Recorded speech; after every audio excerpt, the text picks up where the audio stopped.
All right, ladies and gentlemen, 97.7 Outlaw Radio FM listeners and fans, we have the one, the only. She is an amazing Canadian actor, Shelley Thompson. She is known for the Trailer Park Boys, Haven, and many, many more. How are you doing this afternoon? I'm great, thank you. How are you all? I am doing great. I am doing great. I first and foremost want to say I've been a fan of your acting for many, many years, so it is an absolute honor just to be able to have you on my station, let alone being able to speak with you. So thank you so much. Oh, you're welcome. So I have to ask you, Shelley, like, what made you decide to get into acting from the beginning? Um, I was a kid in my early teens. I was a kid who loved to write, and as I began writing, I decided I wanted to be able to perform stuff, and it was just a kind of a natural evolution. That's actually really cool, and you actually played in many, many amazing films as well. Also in the year '86, which I'm probably going to take you back to quite a few years here, but you were in Jim Henson's fantasy Lady Reth, actually. I have to ask you, how did you land that role, and what was it like doing that movie? Oh my God, that was really interesting. I was living in England at the time, and I was working occasionally for a lovely casting director called Michelle. I can't think of her last name. As a reader, I was a young actor. I was fresh out of drama school, and she got me the audition, and I did the audition and got the part. And it was great. I didn't have any interactions with David Bowie, unfortunately. I passed him, I think, in the hallway at Elstree where we were shooting on the lot. Was it Elstree or gosh? Anyway, or Pinewood, it might have been. But it was a wonderful job, and Jim Henson was an extraordinary gentleman, so kind, and so it was a bit like being directed by Kermit the Frog, actually, because he sounded, I say, could you just move over there a little bit, Shelley? It'd be really great. And so you had this sound of Kermit the Frog coming at you from this lovely, lovely director. So yeah, it was very funny and a lovely job to do early as a young actor. So when you were out in England, like, was it actually like, was it a different environment rather than Canada? Like, was it a hard transition to actually move out there? I've been going to England since I was 14. I sang in a choir when I was in high school, and I had been out a few times to sing and to travel around. I made a lot of good friends there, and so I didn't. I was a bit of an Anglophile. I always loved it, and I was determined to live there as an adult. So I planned to go to drama school there. And also, when we're still on the topic of England, for 10 years you played the role of Rita in the British family series Mike and Angelo. I have to ask you, what was that experience like in being on that show for such a long time? Oh, it was fantastic. It was a beautiful show to be involved in. A wonderful cast. I had a great time. The scripts were really interesting when I look back, because it was all about being a stranger in a strange land. Basically being an immigrant. From my point of view, I played an American character living in England, and also from the alien character. So the idea was that the alien and my young son had an enormous amount in common. And were you on the show from the beginning to the end, or like did you just happen to like leave your role after a little while? Like, did the show continue on? The show continued on. I had a child. I decided to leave and have my child, and so they recast the part that I had played in a different sort of situation. I think they cast her as kind of a nanny, not the mom. changed the story somewhat. And yeah, just carried on. And also, as we all know, you played Barb Lahey on the hit Canadian show Trailer Park Boys. I want to ask you, how did you get that role, and what was it like being on set? Because as we all know, you're one of the original cast members for like so long. Yeah, it was great. I got the role because the original director, one of the creators of the show, Mike Clattenburg, saw me on stage and came to me and said, that they'd really enjoyed my work and he thought of this character for me and was I interested? And who wouldn't be? It's such a compliment when somebody sees your work and wants to work with you that. It's kind of hard to say no. And the one thing I've always wanted to know just about that particular show is because, as we all know, it's like wild. You know what I mean? Throughout the years, did the actual cops ever get called for a lot of the boys' shenanigans, like on set? Like, oh, I don't, I don't think so. No. I was just always wondering that, just because like I know in the TV show the cops always show up, but I was just thinking like they're always firing like handguns off and yelling and swearing. I thought maybe one of the trailer park residents from a while like ways back would be like, hey, like we're sick of this, like you know what I mean? No, they mostly knew what was going on, and people were pretty delighted to have them in the park. And I know I'm not gonna touch too much on the Trailer Park Boys, but as we all know, there is an animated series. Do you think you're ever gonna reprise your role as Barb Lahey and come back just for a guest appearance on the animated series? I did do a little bit in the animated series, but I'm done now. I've had my time there, and it was a fortunate situation to be in for a few years. But we all need to move forward, and definitely it was time for me to go. Well, I think I can say this on behalf of everybody, including myself. Thank you for just years of amazing entertainment. You're so welcome. And also another amazing show that you played in actually is one of my other favorites called Haven. I have to ask you, you actually played that role along with past cast members as John Dunsworth and also Cyrus. I have to ask you, what was it like working on that particular show with cast members from another show as well? Oh, I didn't actually in the one that I didn't actually have anything to do with John. Sadly, I love working with John. We worked together for years and years and years, and he was a fantastic collaborator. But I don't think when I did Haven, I don't think I had anything to do with him in that episode. So, on a film set like that, you wouldn't even see each other, That's true, yeah, because there's probably so much stuff going on and different scenes are being filmed,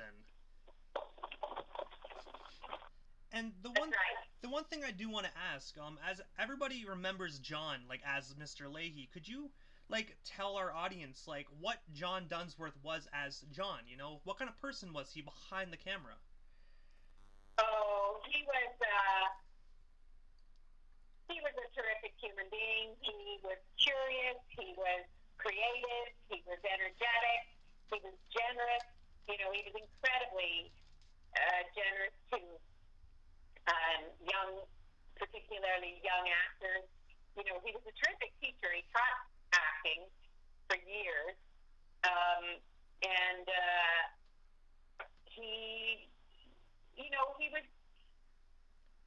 he was a very special type of actor. He was really constantly curious, and generous. I guess that's how I certainly remember him. And I most definitely have to say, God bless his soul. He was such an amazing individual. Yeah, he was. He really was incredible. And also, aside from you being on the screen as well, you did numerous work on stage, as you mentioned earlier, but you were also a writer and director for theater as well. What made you decide to get into writing and directing?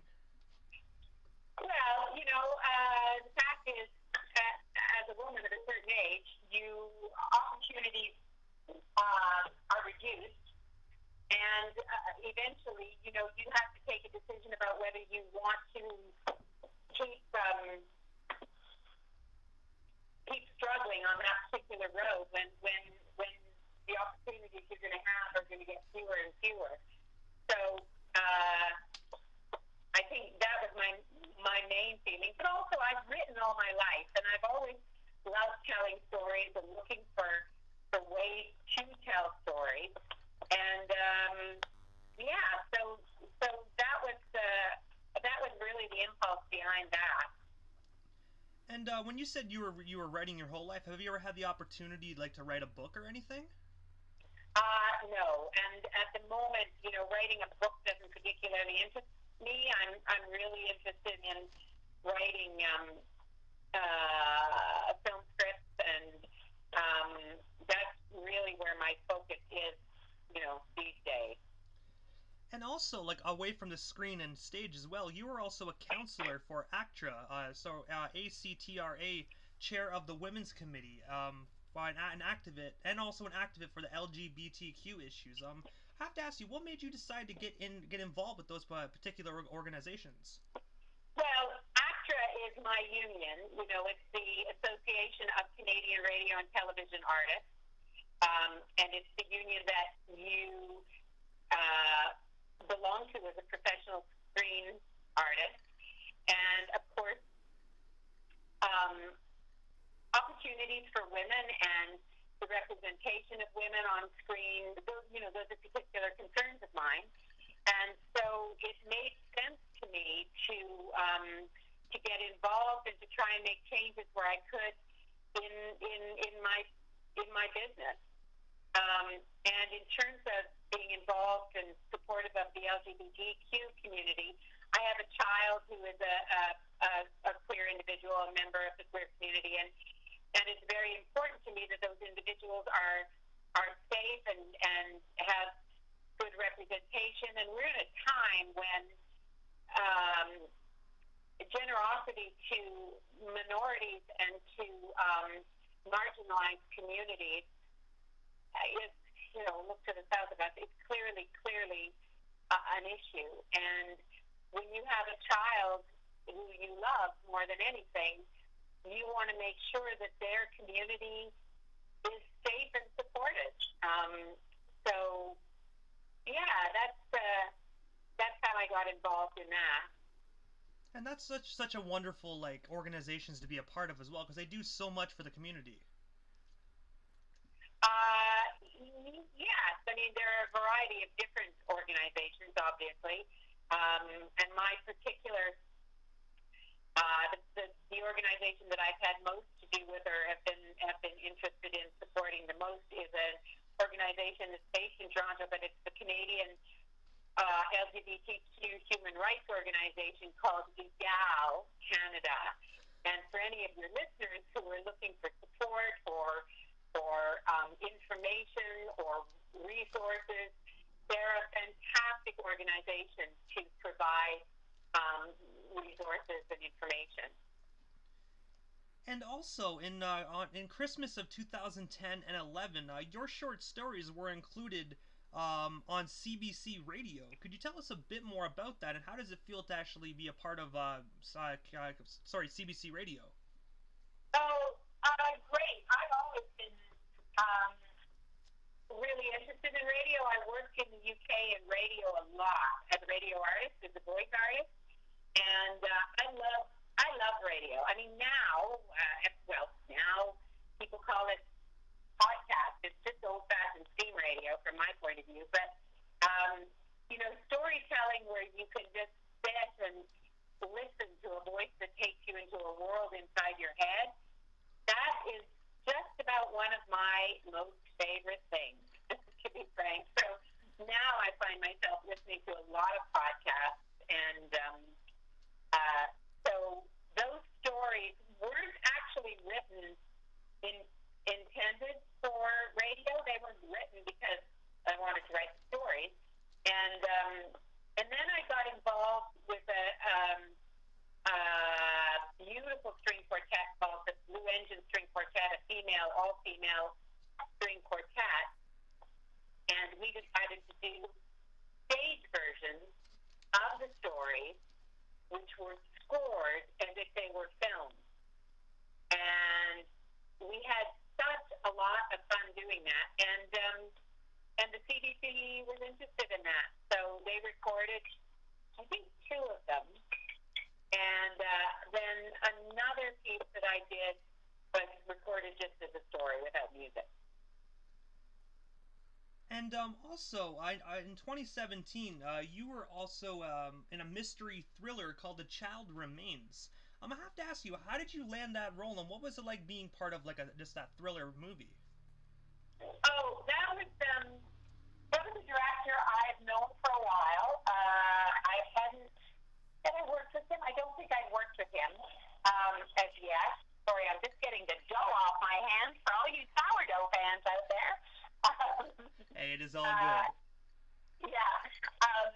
Mike Nowski is kind of a well-known director in our community here in Nova Scotia. He's done a lot of terrific work, and I was a fan of his, and fortunately, I guess likewise. And I had auditioned for this particular role and landed this particular role, and then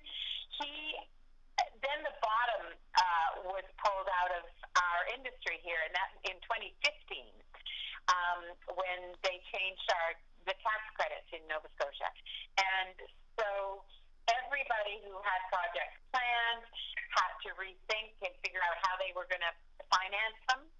And Mike went back and rewrote his script completely to match a budget, which is really basically a backwards way of doing things from the way one usually manages a film script. And in doing that, he reduced the number of characters, but what it meant was he focused much more strongly on 3 characters, one of which was me. So I was very fortunate to have the bad luck of the film community actually do me a favor. Okay, hang on. I'm doing a radio interview. This is my son shouting at me at the moment with big news. Sorry about that. Hey, no, it is all good. It's all good. My family. I didn't tell my family, and consequently nobody's paying me the proper respect. So it was a lot of fun doing that film because I play a character who has. Have you seen the film? I haven't yet, but me and my wife, we plan on checking that out actually tonight. That was actually on our list to actually watch after the interview. Okay, well I think you'll enjoy it. It's pretty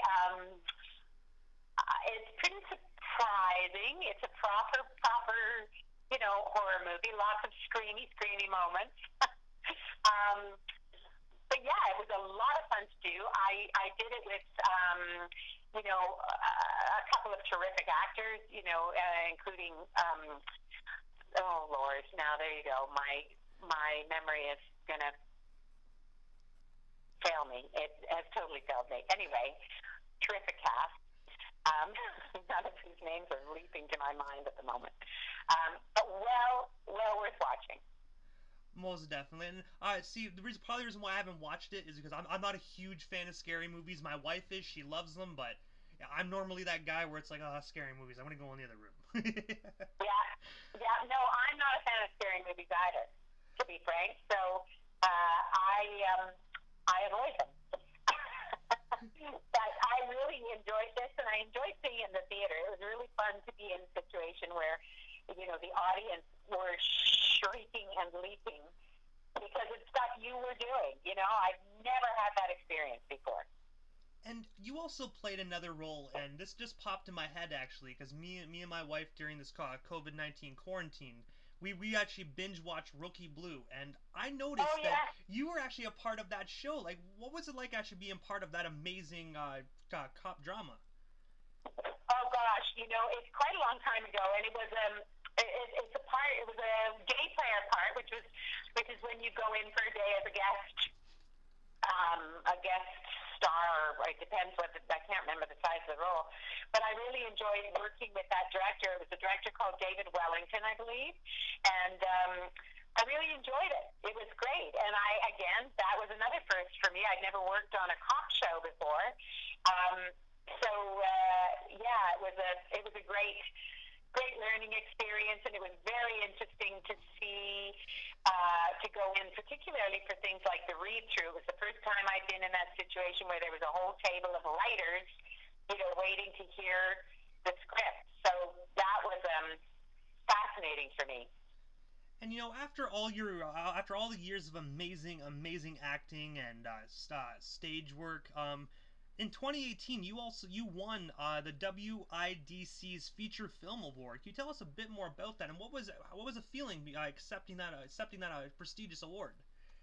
It was unlike anything that's happened to me up until that point, or indeed since.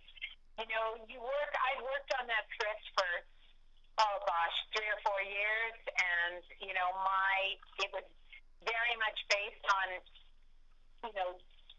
stories in my own life, and on situations that I knew very well from the town that I had lived in for many years, and it's a validation, of the work that you're doing, and in fact, we're just beginning prep on that film, and we're hoping that we can meet all the requirements, the new requirements faced for the COVID, the new COVID world, and filming with all kinds of restrictions, to be starting to film that project in hopefully starting at the end of July. And so, Shelley, this is the time just in the interview that I give a chance for the individual that comes on, just a chance to actually, let our listeners know, what's next. Other than that movie, do you have any other projects, even any new projects that just got released that you want to promote and tell our listeners to check out? Yeah, well, a couple things. There's a couple things that are out. A good friend of mine has just won the Canadian Screen Award for Best Director for Web Series for a web series that I was so fortunate to be a part of. It's called Tokens.